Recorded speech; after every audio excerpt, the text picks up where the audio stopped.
నమస్తే, welcome to Suman TV. MBA course చేయాలనుకునే వారికి యూనిక్ ఫిన్ బిజినెస్ స్కూల్ ఎలాంటి కోర్సెస్ని ఆఫర్ చేస్తుంది, సో దానివల్ల ఎలాంటి బెనిఫిట్స్ ఉంటాయి, ఎటువంటి ప్లేస్మెంట్స్ని అందజేస్తుంది అనే విషయాల్ని తెలియజేసేందుకు మనతో పాటు ఉన్నారు ఎండి మదన్ గారు, అలాగే వాళ్ళ స్టూడెంట్ రవి ప్రకాష్ కూడా మనతో పాటు ఉన్నారు. వాళ్ళతో మాట్లాడదాం. హలో అండి. మదన్ గారు, జనరలీ ఎంబీఏ కోర్సెస్ చాలామంది ఆఫర్ చేస్తూ ఉంటారు, చాలా కాలేజెస్ ఉన్నాయి ఎంబీఏ కోర్సెస్ ఆఫర్ చేసేది. అయితే ఎంబీఏ చేస్తే సరైన జాబ్ ఆపర్చునిటీ రాదు అనే ఒక అపోహ కూడా ఉంది చాలా మందిలో. ఎందుకంటే వాళ్ళు ఫేస్ చేసినటువంటి సిచ్యువేషన్స్ అలాంటివి.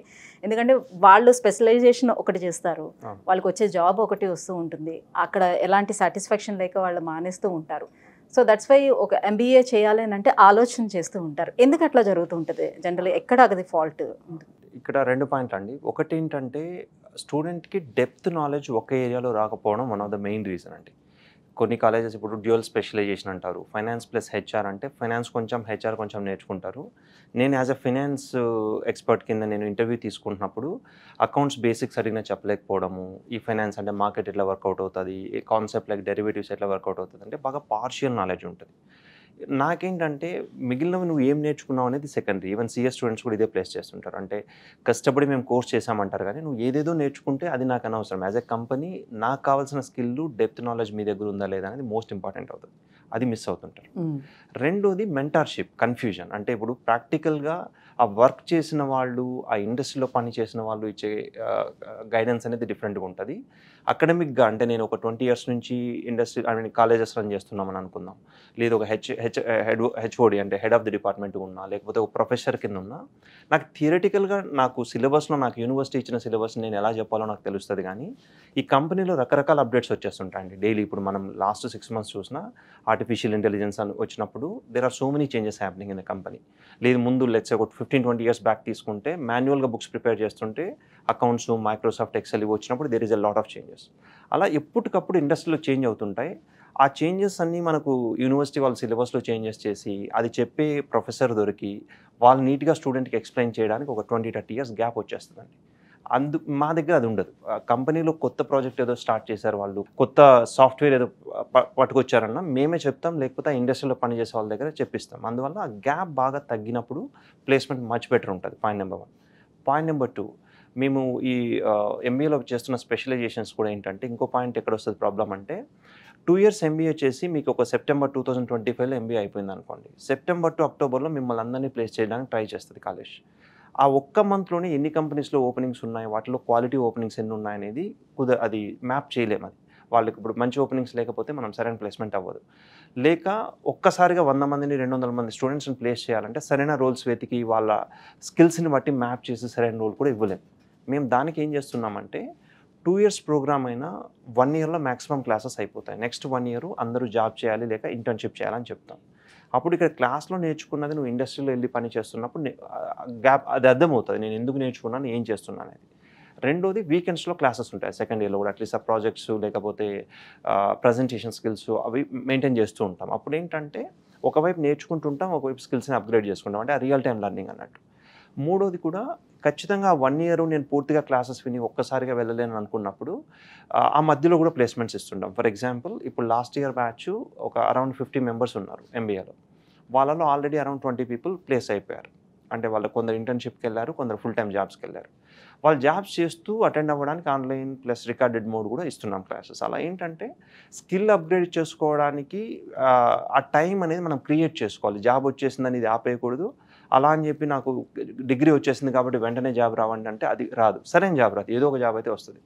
అందుకనే మేమేంటంటే we design in unique way compare to any other college.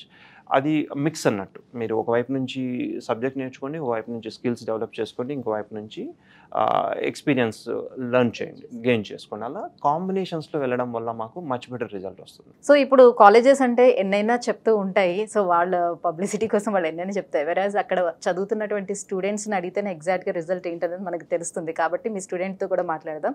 Hi Ravi. Hi Ravi, ఎట్లా ఉంది? మీరు ఏ కోర్సు చేస్తున్నారు? మీరు సర్టిఫికేషన్ కోర్సు లేకపోతే ఎంబీఏ ఇక్కడ చేస్తున్నారా? నేను ఎంబీఏ ప్రీవియస్గా ముందు ఎంబీఏ కంటే ముందు నేను ఇండస్ట్రీలో వర్క్ చేసేటోని. బట్ అక్కడ నాకు స్కిల్స్ లేకపోవడం వల్ల సో నేను చెక్ చేసుకుంటాను, ఓకే నేను వెనకాల పడి ఉన్నాను మిగతా వాళ్ళ టీమ్మేట్స్తో పోల్చుకుంటే అనుకున్నప్పుడు. సో అక్కడ గ్రాడ్యుయేషన్ ఏం చేశారు మీరు? నేను సిఐపిసిసి. సో ఆ తర్వాత నేను ఇలాగే బయట వేరే చోట తెలుసుకొని దీని గురించి కొంచెం అవగాహన పెంచుకొని నేను ఇట్లా ఇండస్ట్రీకి వెళ్ళాను. ఇండస్ట్రీకి వెళ్ళిన తర్వాత నాకు అక్కడ రోల్ నచ్చలేదు. తర్వాత నేను వాళ్ళతో పోల్చుకుంటే నేను కొంచెం వెనక పడి ఉన్నాను అర్థమైంది ఆ టైంలో. సో నేను నా స్కిల్స్ ఎన్హాన్స్ చేసుకోవడానికి నేనేం చేశానంటే, సో ఆ టైంలో నేను రిజైన్ చేసి ఎక్కడైతే నాకు బాగా గ్రోత్ అనిపిస్తుంది అనే వెతుకుతున్నప్పుడు ఏదైతే ఫినాన్స్ కోర్స్ నాకు మదన్ సార్ గురించి తెలిసింది రెఫరెన్స్ ద్వారా. మా ఫ్రెండ్ రెఫర్ చేశారు ఇక్కడికి. సో నేను ఫస్ట్ సర్టిఫికేషన్ కోర్స్కి వచ్చి తర్వాత నేను ఏదైతే నేర్చుకొని వెళ్ళిపోదామని అనుకున్నాను. బట్ 1 month 2 months స్పెండ్ చేస్తేనే ఆల్రెడీ నేను ఇండస్ట్రీ నుండి వచ్చాను కాబట్టి నేను ఎక్కడ లాగ్ అయ్యాను నాకు తెలిసింది ఆ టైంలో. సో నేనేమనుకున్నానంటే నా స్కిల్స్ ఇంకా ఎన్హాన్స్ చేసుకోవాలి. 1 month 2 months నాకు సరిపోదని అనిపించింది. సో మాకు సీఏలో ఎలా ఉంటుందంటే నువ్వు ఏదైనా సరే బుక్కిష్ నాలెడ్జే ఉంటుంది.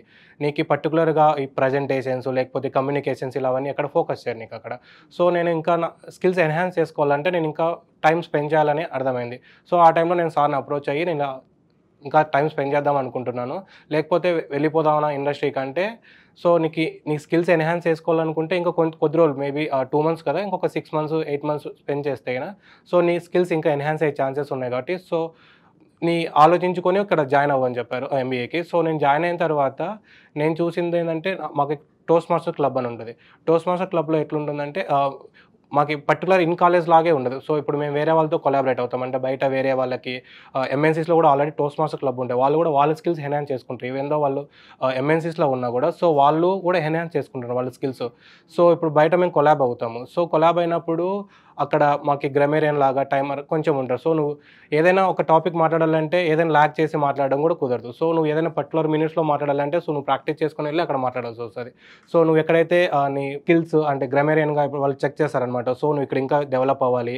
సో ఇట్లా డెవలప్ చేసుకునే ఛాన్స్ వచ్చింది. సో నేను కూడా 6 months నుండి కంటిన్యూస్గా నేను ఎవ్రీ వీక్ ఆ టోస్ట్ మాస్టర్లో పార్టిసిపేట్ చేయడం వల్ల నా స్కిల్స్ స్టేజ్ ఫియర్ ఇలాంటివన్నీ పోగొట్టుకోవడంతో పాటు నా స్కిల్స్ కూడా ఇంగ్లీష్ స్పీకింగ్ స్కిల్స్ కూడా ఎబిలిటీ బాగా వచ్చింది. ఇప్పుడు మామూలుగా ఎవరైనా ఫినాన్స్ అనుకుంటే ఓన్లీ ఫినాన్స్ అకౌంట్స్ తర్వాత మేబీ ఫండ్ అకౌంటింగ్ ఐబీ అనుకుంటారు. సో వాటితో పాటు మాకు ఇంకా స్కిల్స్ ఎక్కడ ఎన్హాన్స్ అయ్యాయంటే మాకు పైథాన్ ఉంటుంది. సో పైథాన్ అనుకుంటే ఎవరైనా సరే మేబీ సాఫ్ట్వేర్ వాళ్ళే నేర్చుకొని ఇండస్ట్రీలోకి వస్తున్నారేమో అనుకుంటారు.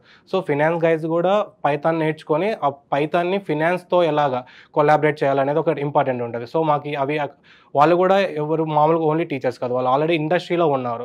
సో ఇండస్ట్రీలో వాళ్ళకి ఎక్కడెక్కడ గ్రోత్ చేయాలని స్టూడెంట్స్కి వాళ్ళకు కూడా తెలుస్తుంది కాబట్టి స్టూడెంట్స్కి ఆ వేలోనే గైడ్ చేస్తారు. Only Python with finance. So మా స్కిల్స్ని ఎన్హాన్స్ చేసుకునే కూడా అక్కడ మాకు చాలా ఆపర్చునిటీస్ ఉన్నాయి. Not only Python, Power BI, SQL, Alteryx along with Python ఇవన్నీ ప్రొవైడ్ చేస్తారు. అంటే ఈ కాంబినేషన్స్లో మీరు తీసుకుంటే మీకు ఇట్లా డెవలప్ అవ్వచ్చు అని వాళ్ళే సజెస్ట్ చేస్తున్నారు.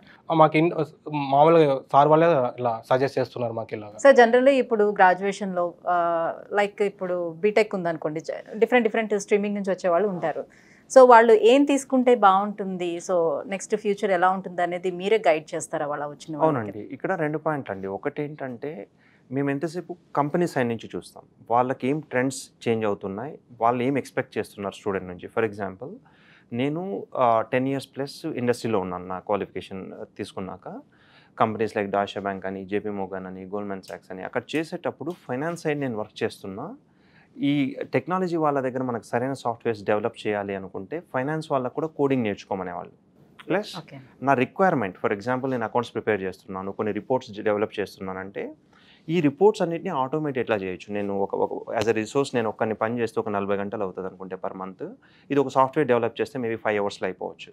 కానీ నా రిక్వైర్మెంట్ ఏంటి అనేది నేను టెక్నాలజీ వాళ్ళకి చేపించాలంటే టైం పడుతుంది. వాళ్ళకు ఇంజనీరింగ్ వాళ్ళకి ఫైనాన్స్ వాళ్ళ లాంగ్వేజ్ అర్థం కాదు, ఫైనాన్స్ వాళ్ళకి ఇంజనీరింగ్ వాళ్ళ లాంగ్వేజ్ అర్థం కాదు. నేను ఇలా ప్రోడక్ట్ కావాలి అంటే ఈ సాఫ్ట్వేర్లో ఇలా కుదరదని వాళ్ళు చెప్తారు, వాళ్ళు చెప్పింది నాకు అర్థం కాదు. సో అక్కడ ఈ 2 స్కిల్స్ కావాల్సి వస్తుంది. ఒకటి అంతో ఇంతో నేను కోడింగ్ నేర్చుకోవాలి, వాళ్ళు చెప్పేది నాకు అర్థం అవ్వాలి. రెండోది ఇంగ్లీష్ కమ్యూనికేషన్. ఇందాకన్నా కదా ఏదో ఇంగ్లీష్ వస్తే కమ్యూనికేషన్ వచ్చినట్టు కాదు. అచ్చా వీళ్ళు ఏం చెప్తున్నారు, దీనికి అర్థం ఏంటి, నేను ఎట్లా చెప్తే వీళ్ళకి అర్థం అవుతుంది అనేది వాళ్ళ లాంగ్వేజ్లోకి వెళ్ళి నేను చెప్పగలగాలి. సో ఇవన్నీ నేను పర్సనల్గా చేశాను. నేను బిజినెస్ అనలిస్ట్ అంటారు, అంటే మనం ఇంప్లిమెంట్ చేయాలి, వాళ్ళకి అర్థమయ్యేట్లు చేయాలి అన్నప్పుడు పర్టికులర్గా మల్టిపుల్ లొకేషన్స్ వస్తాయి. మళ్ళీ కంపెనీస్కి వచ్చినప్పుడు ఒకరు లండన్లో కూర్చొని ఉంటారు, ఒకరు న్యూయార్క్లో ఉంటారు, ఒకరు బెంగళూరులో ఉంటారు. వాళ్ళకి అవన్నీ అర్థమయ్యేట్లు వాళ్ళ బ్యాక్గ్రౌండ్ నుంచి అర్థం చేసుకొని మనం చెప్పగలగాలి. సో ఇవన్నీ చాలా డిఫరెన్సెస్ వస్తాయి. ఇవన్నీ కూడా మాకు what is the requirement of the company అనేది మాకు తెలుసు కాబట్టి ఆ డిజైన్ చేసేటప్పుడే ఆ సిలబస్ అంతా డిజైన్ చేస్తాం. Point number 1. Point number 2, right person ఆ కంపెనీస్లో ఆ రోల్స్లో పని చేసిన వాళ్ళని తీసుకొచ్చి చెప్పడం వల్ల వాళ్ళు అది కన్వే చేస్తారు. మూడోది కోఆర్డినేషన్. ఇప్పుడు మీరు ఇంజనీరింగ్ బ్యాక్గ్రౌండ్ అనుకుందాం, మీరేంటి ఆ ప్రోగ్రామ్ గురించి మీరు మాట్లాడతారు, నేను ఫైనాన్స్ బ్యాక్గ్రౌండ్ అయితే ఆ స్కిల్స్ అంటే అకౌంట్స్ ఎట్లా వర్కౌట్ అవుతుంది, మార్కెట్ ఎట్లా వర్కౌట్ అవుతుంది చెప్తాను. ఈ టైమింగ్ అంటే ఫస్ట్ ఇది చెప్పాలి, తర్వాత ఇది చెప్పాలి, తర్వాత ఇంకోటి చెప్పాలని అలా ఆ టైమింగ్ ఆఫ్ డెలివరీ ఆఫ్ క్లాసెస్ని కూడా మేము పర్ఫెక్ట్గా ప్లాన్ చేసినప్పుడు స్టూడెంట్కి ఆ కన్ఫ్యూజన్ తగ్గి క్లారిటీ వస్తుంది అన్నట్టు. ఇంకోటి నాలుగోది మళ్ళీ అంటే ఇదంతా సిలబస్ సైడ్ ఒక సైడ్ నుంచి చూసుకుంటే మేము ఎంత చెప్పినా కొన్ని టాపిక్స్ స్టూడెంట్కి అది ఎందుకు అంత ఇంట్రెస్ట్, వీళ్ళు ఎందుకు ఇన్నిసార్లు చెప్తున్నారు, ఎందుకు ఇంపార్టెంట్ అనేది ఒకసారి ఆ మెసేజ్ క్లియర్గా వెళ్ళదు వాళ్ళకి. దానికి మేమేం చేస్తున్నాం ఈ ప్లేస్మెంట్స్ పాయింట్ ఆఫ్ వ్యూలో ఒక స్టూడెంట్ సర్టిఫికేషన్ కోర్స్ స్టూడెంట్ కానీ ఎంబీఏ స్టూడెంట్ కానీ ఇవాళ ఇంటర్వ్యూ అటెండ్ అవుతాడు. వాళ్ళని చూసినప్పుడు కొంచెం ఐడియా వస్తుంది ఎటువంటి క్వశ్చన్స్ అడుగుతున్నారు, నేను ఎలా ప్రిపేర్ అవ్వాలి. లేదు వీళ్ళకి ఇప్పటికీ భయం రాలేదంటే ప్లేస్మెంట్కి వెళ్ళమంటాం, వెళ్ళి ఒక ఇంటర్వ్యూ అటెండ్ అవ్వమంటాం. వాళ్ళు ఫెయిల్ అవుతారు మోస్ట్లీ, ఎందుకంటే ఆ క్లారిటీ ఉండదు. ఇప్పుడు ఇంకొంచెం రియలైజేషన్ వస్తుంది వాళ్ళకి, అచ్చా వీళ్ళు క్లాస్లో ఇన్నిసార్లు చెప్పింది ఎందుకు, మేబీ ఈ పాయింట్స్కి రిలవెన్స్ ఎక్కువ ఉంది. సో అలా ఎప్పటికప్పుడు వాళ్ళని రియలైజ్ చేసే ప్రాసెస్లో మేము మచ్ బెటర్గా ఉంటాం. వేరే కాలేజెస్లో జనరల్గా ఏం జరుగుతుందంటే నేను ముందు అన్నట్టు syllabus is design by university, అది తీసుకొచ్చి ఇలా చెప్పమంటారు. వీళ్ళకి కొంచెం అర్థం అవుతుంది, కొంచెం అర్థం కాదు. సో ఆ మొత్తం అంటే ప్లస్ ఆ సిలబస్ అవుట్డేటెడ్ ఉంటుంది, అది సరిగ్గా చెప్పినా వీళ్ళు నేర్చుకోలేరు. మళ్ళీ ఇంటర్వ్యూకి వెళ్తే వాళ్ళ ఎక్స్పెక్టేషన్స్ వేరే ఉంటాయి. ఈ ప్రాబ్లమ్స్ అన్ని మ్యాక్సిమం అవాయిడ్ చేస్తాం అన్నట్టు ఇక్కడ. దానివల్ల అది ఏ కోర్సు ఏ టాపిక్స్కి ఎక్కువ వెయిటేజ్ ఉందంటే అదే చెప్తాం. కొన్నిసార్లు మోస్ట్ ఆఫ్ ది టైమ్స్ వచ్చే మిస్టేక్ ఏంటంటే పైకి చూడడానికి సిలబస్ ఒకేలా అనిపిస్తుంది. ఫర్ ఎగ్జాంపుల్ మీరు ఐఐఎం లాంటి కాలేజ్ తీసుకున్నా, జూనియర్ లెవెల్ కాలేజ్ తీసుకున్నా, ఫైనాన్స్ స్టూడెంట్ అంటే సరే అకౌంట్స్ ఉంటుంది, లేకపోతే హెచ్ఆర్ ఉంటుంది, లేకపోతే అంటే కొంచెం ఒక సబ్జెక్ట్ కింద, లేకపోతే ఎకనామిక్స్, స్టాటిస్టిక్స్ ఇట్లా ఉంటుంది. దాంట్లో ఏ topics which are more important, which are less important అనేది నిజంగా వాటిపైన వర్క్ చేసేవాళ్ళకి తెలుస్తుంది. Let's say first chapter, second chapter not at all important, for example third and fourth chapter more important. So అలా ఆ డిజైన్ చేసేది ఒక సైడు, రెండోది ఆ డెలివరీ ఎక్కువ టైం ఎక్కడ స్పెండ్ చేయాలనేది మాకు క్లారిటీ ఉంటుంది. దానివల్ల సిలబస్ దగ్గర నుంచి వాళ్ళకి ఏ కోర్స్ బెటర్ అని గైడ్ చేయడం కానీ, దాంట్లో ఏ సిలబస్ ఏ టాపిక్స్ పైన వాళ్ళు కాన్సన్ట్రేట్ చేయాలని కానీ, ఇంటర్వ్యూస్ పాయింట్ ఆఫ్ వ్యూ ఎక్కడ కాన్సన్ట్రేట్ చేయాలని కానీ, ఆ ఎక్స్పీరియన్స్ మారే కొద్దీ మళ్ళీ వేరే స్కిల్స్ కావాల్సి వస్తుంది. అంటే టెక్నికల్ స్కిల్స్ తక్కువ important, communication skills, leadership skills ఎక్కువ అవసరం అవుతాయి. సో అలా ప్రతి చోట వి టేక్ కేర్. ఆ గైడెన్స్, మెంటార్షిప్ ప్లస్ మెంటార్షిప్ అనేది నేను ఒక్కనో లేకపోతే మా ఫ్యాకల్టీ ఒకరిద్దరో చెప్తే వాళ్ళకి రాదనిపించినప్పుడు ఇండస్ట్రీ నుంచి మళ్ళీ గైడెన్స్ సీనియర్ ఫ్యాకల్టీని తీసుకొస్తాం. ఫర్ ఎగ్జాంపుల్ నేను మెంటార్షిప్ కింద మాకు యూనిక్ ఫిన్కి నేను పనిచేసిన నా మేనేజర్స్ అంటే head of the departments, country heads, ఇట్లా కొంచెం బాగా సీనియర్స్ ఉన్న వాళ్ళని వీకెండ్స్లో అలా తీసుకొచ్చి చెప్పిస్తున్నాం వీళ్ళకి. అంటే నేను చెప్పిన మెసేజ్ మళ్ళీ వాళ్ళు చెప్పినప్పుడు వీళ్ళకు ఇంకొంచెం అర్థమవుతుంది, అచ్చా ఇది ఇంపార్టెంట్ అని. మళ్ళీ ఒకసారి ఇంటర్వ్యూకి వెళ్ళి అక్కడ ఫెయిల్ అయ్యాక మళ్ళీ ఇంకొకరు ఫీడ్బ్యాక్ ఇస్తే ఇంకొంచెం అర్థమవుతుంది. అలా మొత్తం డిజైన్ ఆఫ్ సిలబస్ దగ్గర నుంచి రిజల్ట్ స్టూడెంట్ ఒక కెరీర్ని చూస్ చేసుకునే వరకు కంప్లీట్ గైడెన్స్ ఉంటుంది. సో వ్యూవర్స్ చూస్తున్నారు కదా, మీరు కూడా ఎంబీఏ చేయాలనుకునే వాళ్ళు ఎవరైనా సరే యూనిక్ ఫిన్ బిజినెస్ స్కూల్ని అప్రోచ్ అవ్వండి. కింద స్క్రోల్ అవుతున్నటువంటి నెంబర్కి కాల్ చేయండి ఫర్దర్ డీటెయిల్స్ కోసం. Thank you.